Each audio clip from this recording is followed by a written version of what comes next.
Hello everyone! In today's video, I'm going to show you how to fix the "you have not verified your Apple ID" issue.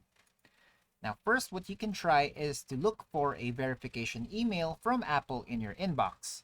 If you don't see it, check your spam or junk folder. The email will contain a link to verify your Apple ID. Next up, try resending the verification email. So just head to Apple ID, account page, and then sign in with your Apple ID and password. If your email address hasn't been verified, you'll see a message asking you to verify your email address. Click Resend next to the email address that you need to verify. Next, try updating your email address. So if the verification email is being sent to an old or incorrect email address, you can update your email address on the Apple ID account page. After updating, request a new verification email.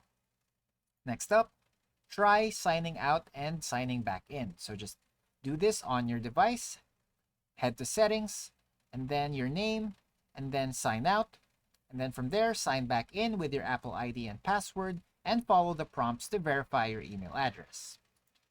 Next, you can also try restarting your device, as sometimes simply restarting can resolve the issue.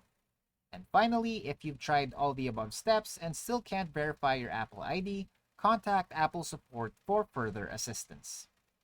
And that's it for today. Thanks for tuning in, and I'll see you next time.